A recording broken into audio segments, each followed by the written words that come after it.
Welcome to episode 12 of the transformation series, and today I'm going to show you how we can use single leg variations of leg exercises to increase the intensity of our workouts in the absence of the weight we would normally be shifting. So I'm going to go through calves, hamstrings, quads, glutes, and we're going to look at single leg variations of these moves so that we can increase intensity on each muscle group. First up, we have split squats. So I'm going to do all these today, guys. Body weight, by all means, if you have any weight, add it to it. But we're just going to use body weight for today. So split squats to start. We're going to place one foot up on a sofa here, jump out, and we then sink straight down and straight back up. Now, variations of this, guys, we can make it more quad or glute dominant. So if we stand nice and tall, that is going to be more quad dominant. If we want to make it more glute dominant, lean forward 45 degrees from the hip and drive forwards like so. And that is going to make things more glute dominant. Okay. So another quad dominant single leg exercise we can use is a single leg pistol squat. I'm going to do this to the sofa. You can do it freestanding.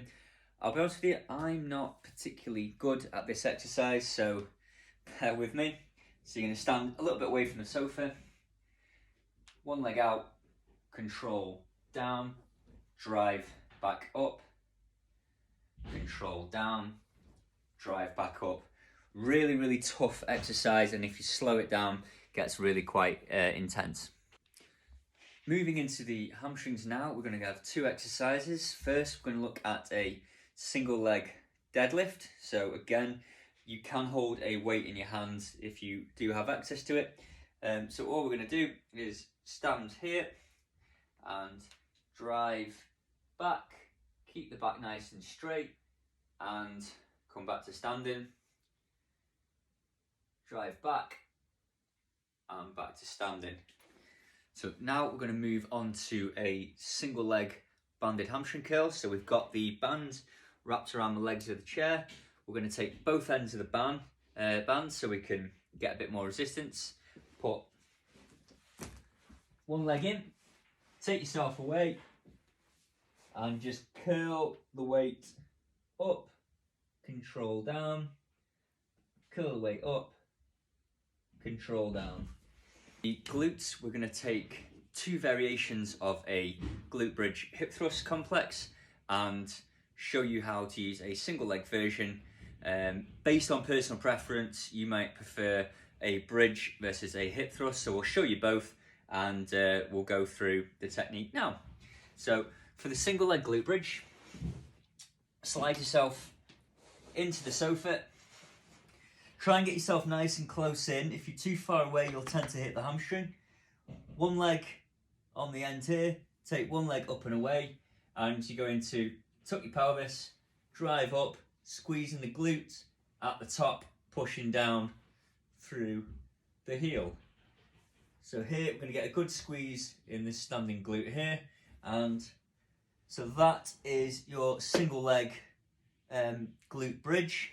We're now going to show you a single leg hip thrust variation called a B stance hip thrust. Okay, so again, same setup as a hip thrust. Tuck the pelvis so we're not in that position. You're going to roll the pelvis round, tuck your chin onto your chest. Again, that's going to keep the spine nice and neutral. And now we're simply going to take one leg away and just rest the heel through and drive through like so. So we're isolating this glute here. So finally, we're going to come onto the calves and we're just going to do a single leg calf raise. So use bottom step. You're going to just place one hand on the banister, up you come. Now, I like to start up here. So you're just going to take one leg away, drop nice and slowly through, pause a little bit, squeeze at the top. Nice and slowly through, squeeze at the top. If you want to target the soleus a little bit more, then same thing, but this time I'm just going to sort of sit down into more of a squat and and go through the same motion, just with a slightly more bent knee, so we get a bit more soleus. So there you go, guys. There is your single leg workout variations. It should give you a little bit more intensity for your leg workouts. If you've got any questions, guys, or if you feel I've missed anything, please don't hesitate to drop me a comment below or message me and I will get right back to you. Have a good day, guys, and I will see you tomorrow.